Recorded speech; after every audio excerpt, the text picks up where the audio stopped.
And now, at last, we get to the infamous Starlog quote. I'll preface this by saying if this was the only quote Lucas made about the EU, I would be willing to leave it out or roll with the other explanations. But because it's right in line with many other statements, I'm including it.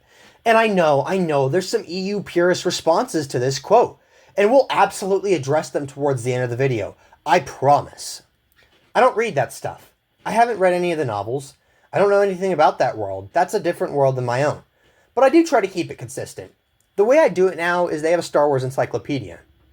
So if I come up with a name or something else, I look it up and see if it has already been used. When I said other people could make their own Star Wars stories, and we decided that, like Star Trek, we would have two universes. My universe, and then this other one.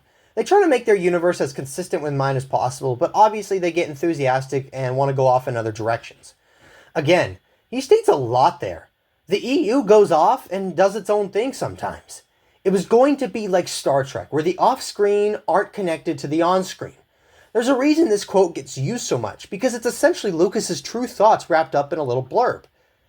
To comingsoon.net, he said, "But there's no story past episode 6. There's just no story. It's a certain story about Anakin Skywalker, and once Anakin Skywalker dies, that's kind of the end of the story. There is no story about Luke Skywalker. I mean, apart from the books. But there's 3 worlds. There's my world that I made up. There's the licensing world, that's the books, comics, all that kind of stuff. The games, which is their world. And then there's the fans' world, which is also very rich in imagination. But they don't always mesh. Anyone who tries to say the terminology referencing the separation of EU in films, like world or separation, is simply semantics regarding who's overseeing the projects is refuted here, because he also calls the fans' world a world, something I am guessing is headcanon and fanfiction or the fan community, and that clearly isn't canon to Lucas's story, so if that is separate as far as continuity goes, then so too is the EU. Anyone still maintaining his usage of the words world or separate don't really mean a canonicity distinction can't really claim that anymore, unless they need to say the world of the fans is also canon. Sure, Leland Chee has in future years after this said the EU and George's worlds are canon, but that's Leland's words, not George's, and we'll discuss more about that, especially when we hit the Starlog rebuttals. George clearly makes a distinction, and the usage of the world of the fans demonstrates the world of the EU is also something separate from George. To Star Wars Insider in 2008, he says, "I am the father of our Star Wars movie world, the filmed entertainment, and the features, and now the animated film and television series. And I'm going to do a live action series. Those are all things I am very involved in. I set them up, and I train the people, and I go through them all. I am the father, that's my work. Then we have the licensing group, which does the games, toys, and books, and all that other stuff. I call that the son, and the son does pretty much what he wants. Once in a while, they ask a question like, can we kill off Yoda? Things like that, but it's very loose. Then we have the third group, the Holy Ghost, which is the bloggers and the fans. They have created their own world. I worry about the Father's world. The Son and the Holy Ghost can go their own way. If the Son can go their own way, then the continuity must not be tied together, otherwise the Son would have to stay in line with the Father. Notice also how he says the toys are on the same level as the EU stories? Are toys canon? Is the Jar Jar tongue lollipop canon? No. Then per this statement, neither is the EU. Also funny, he says the Clone Wars is his and part of the movie world. We'll talk more about TCW later, but while fans seem to use the canon tiers to differentiate between the films and TCW, the tiers are a Lucasfilm creation, not Lucas creation, keep in mind. Lucas uses no such thing, and true George Lucas Star Wars fans would ignore the tier differentiation like he does. In a forum, Sue was asked about the Starlog quote by a fan. With the issue of Starlog magazine and with the War of the Worlds cover is an interview article with George Lucas. He stated something which he had said before, which is that he doesn't follow the Star Wars EU. He doesn't read the books or comics. He also said that when they started doing all this, which is allowing other storytellers to tell their own Star Wars tales, he decreed that the Star Wars universe would be split into two, just like Star Trek. I don't know nuts about Star Trek, so don't ask me about that. One would be his own universe, the 6-episode movie saga. The other would be a whole other universe, the expanded universe. He continued to say that the EU tries as much as possible to tie into his own universe, but sometimes they move into a whole other line of their own. Instead of debunking this, she responded only with this. Yeah, this is pretty much what I've heard, except that people have said he reads the comics. If the EU was canon to George, why not debunk this right off the bat? If the Starlog quote really meant something else, like the purists keep insisting, like Leland Chee tried to do damage control with by explaining away later on, why would Sue Rostoni, a higher up in the EU management, not share this? She was one of the higher ups regarding licensing in the EU after all. It doesn't make any sense unless, hear me out, George doesn't count the EU as his own personal canon, and she knows that. A lot of these quotes seem to keep saying the same thing. Is anyone else bored yet? I kind of am. Sue also said in 2005, the books follow the continuity of the films as best we can, taking into account that George follows his own continuity, and rightly so. He's the filmmaker. As far as the legitimate continuation of the films, if George had continued making Star Wars films past Return of the Jedi, I don't think they would have reflected what the Star Wars authors have written. The books, comics, etc. are a legitimate continuation of the Star Wars saga as we define it. I'm not certain of the context of your question. Somehow I feel like I'm walking into something here.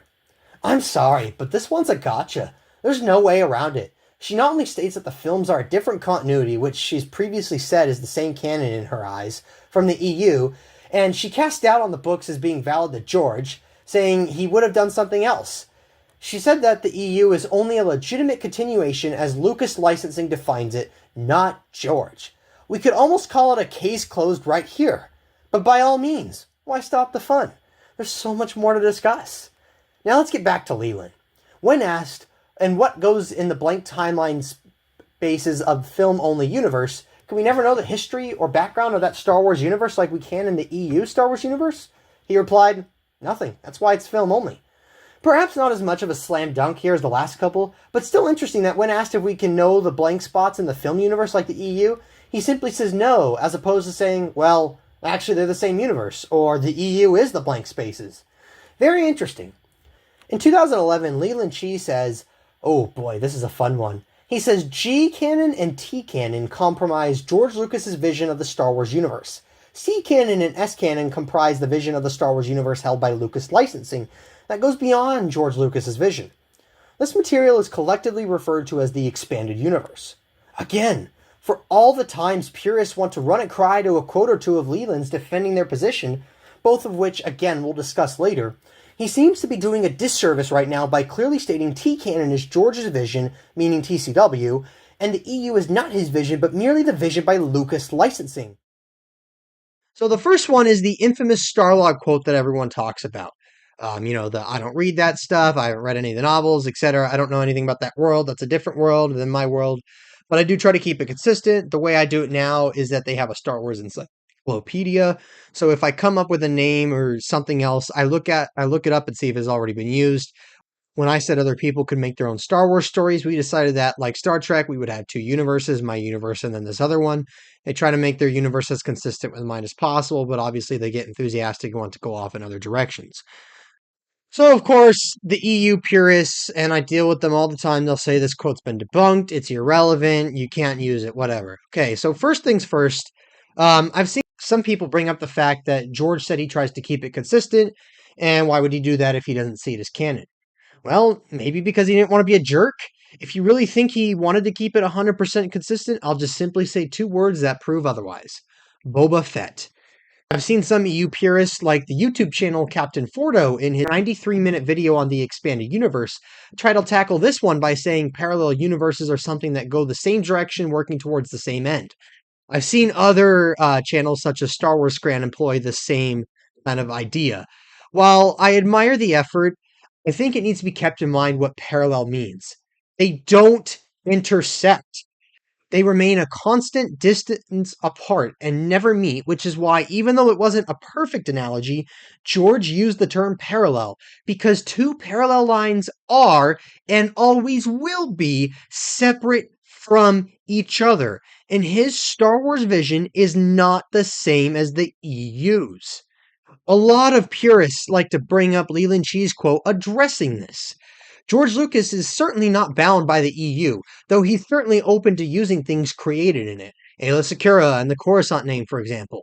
On the other hand, the quote you provide makes it sound like the EU is separate from George's vision of the Star Wars universe. It is not. The EU must follow certain tenets set by George through the films and other guidelines that he provides outside of the films. Parallel universe suggests that each universe can go in separate directions, which really isn't the case with regard to the EU.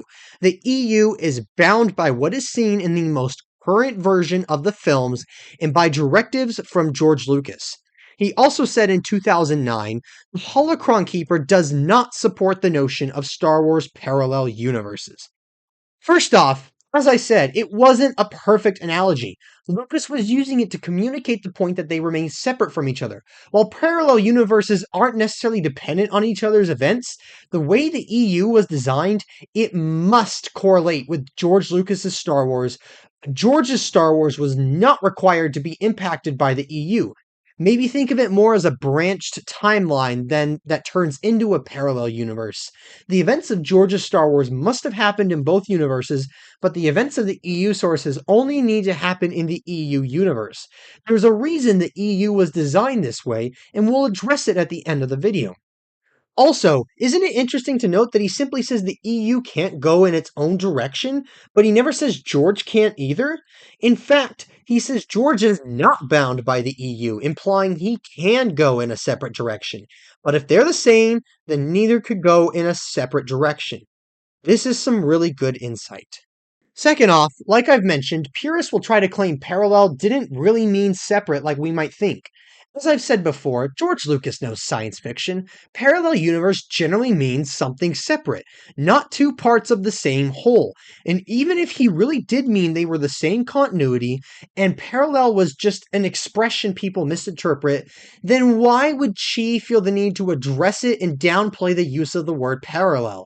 If it really didn't mean anything separate, he would have simply said, yeah, parallel, what's wrong with that? As opposed to saying, well, gee, I don't know. Parallel doesn't mean alternate. Come on, guys. Third off, why would we trust Leland Chee's interpretation of George's words over George's words themselves on the topic of what George thought? That one always confused me. Even then, why would we trust Leland Chee when Leland Chee admitted Dave Filoni would know George's thoughts better than he would? He said, I did not have direct contact with George about Star Wars continuity. Dave Filoni, who worked on Clone Wars, definitely did. Leland even admitted this was merely his own personal interpretation of canon and that it is at odds with Lucas. He literally said, the Holocron Keeper does not support the notion of the parallel universe. He's not saying George doesn't, because George clearly does. He's saying he doesn't. He is in Chee, Leland Chee. Whose words do we take as more important? He says here, the dual universe question comes up often. I know George has mentioned it being two universes, but that's not how I see it. His vision is definitely not beholden to ours, but ours is definitely beholden to his. Just as I explained a minute ago. George mentioned it being two universes, but Leland isn't saying that's not actually what George meant. Leland is saying, well, no, I disagree with George, even though we're talking about George's interpretation of the EU's canonicity, and the EU purists will take Leland's words to try and refute that, even though Leland just admitted here in 2012, not, after the Disney buyout, before that actually, no, this is his interpretation. It's not George's. He also admitted this. You're asking the keeper of the holocron, so of course I'm going to be a bit biased. The reality is that a huge number of people who have seen all 6 Star Wars films have never played a Star Wars game, visited a Star Wars website, watched a Star Wars television program, read a Star Wars publication, or purchased a Star Wars action figure or collectible. It would be a great disservice to discount these people as fans. So again, take that, anyone who says you're a fake fan unless you love the EU. Leland clearly was just trying to do damage control here. He's clearly expressed it's his own interpretation of canon and not anything from Lucas. And we've already shown other quotes from Leland Chee previously in the video that kind of go along with this. Now, in a debate about how Lucas licensing treats the canonicity of the EU, I'll happily take Leland's words over George in most instances. However, this is a debate on George's thoughts on the EU. So again, why on earth would we take Leland's confessed biased take over George's words at face value. Anyone who's willing to be intellectually honest about this discussion regarding the Starlog quote must be willing to admit that this logic commonly used to apparently rebut this sounds absurd.